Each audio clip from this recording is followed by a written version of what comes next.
ஓம் சாந்தி. 13/7/2022. கேள்வி பதில் பார்க்கலாமா? முதல் கேள்வி, அஷரீரி பயிற்சி ஏன் செய்ய வேண்டும்? என்ன பதில் சொல்றார் பாபா? ஏனென்றால் இப்பொழுது வீட்டிற்கு செல்ல வேண்டும், எனவே அஷரீரி பயிற்சி செய்ய வேண்டும். இரண்டாவது கேள்வி, எதற்கு தேகி அபிமானி அல்லது ஆத்மா அபிமானி என்று தந்தை கூறுகின்றார்? ஆத்மாதான் சரீரம் மூலமாக ஒவ்வொரு செயலையும் செய்கிறது. இதைத்தான் ஆத்மா அபிமானி நிலை என்று தந்தை கூறுகின்றார். மூன்றாவது கேள்வி, மூணாவது பாபா என்ன கேட்கிறார்னா, பாபா எதில் இருந்து விடுவிக்கிறார்? இந்த முரளியில ராவண ராஜ்யத்திலிருந்து பாபா விடுவிக்கிறார். நான்காவது கேள்வி, எதில் உழைப்பு இருக்கிறது?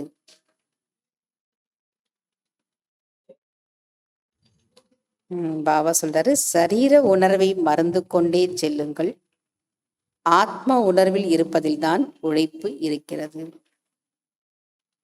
சரீர உணர்வை மறந்து கொண்டே செல்வதில் தான் உழைப்பு இருக்குது. தேக உணர்வு முதல்ல நம்ம என்ன பண்ணணும்? மறக்கணும். அதுக்கப்புறம் ஆத்ம உணர்வில் இருப்பதற்கான உழைப்பு செய்ய வேண்டும். அஞ்சாவது கேள்வி, யார் திருக்கால தர்ஷி ஆக முடியாது? எந்த ஒரு மனிதர்கள் பண்டிதர்களும் ஆக முடியாது. ஏனென்றால் படைப்பின் முதல் இடை கடை பற்றி ஞானம் இல்லை. நாஸ்திகராக இருக்கும் காரணத்தினால் திருக்கால தர்ஷி ஆக முடியாது. fill in the blanks. சகஜ முயற்சியாளர் ஒவ்வொரு சூழ்நிலைகளிலும் அல்லது ஒவ்வொரு பிரச்சனைகளிலும் டேஷ் ஆக இருப்பார்கள். சதா, அந்த வார்த்தை சேர்த்துக்கணும். சதா ஆடாத அசையாதவராக இருப்பார்கள்.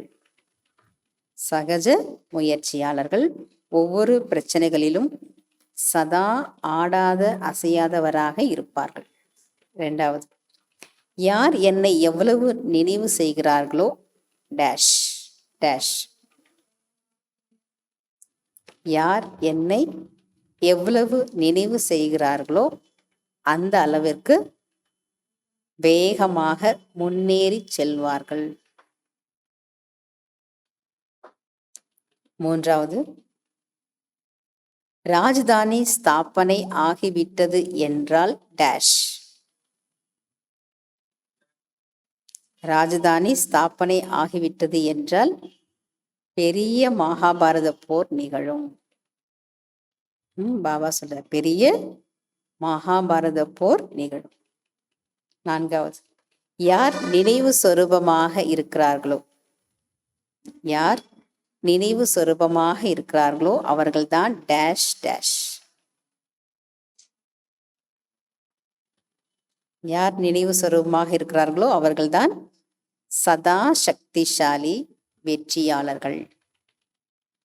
அஞ்சாவது, ஞானத்தின் எல்லையை சென்று அடைய வேண்டுமென்றால் டேஷ். ஞானத்தின் எல்லையை சென்று அடைய வேண்டுமென்றால் மறைமுகமான ரூபத்தில் முயற்சி செய்யுங்கள், குப்தமான ரூபத்தில் முயற்சி செய்யுங்கள். ஓம் சாந்தி. தேங்க்யூ பாபா.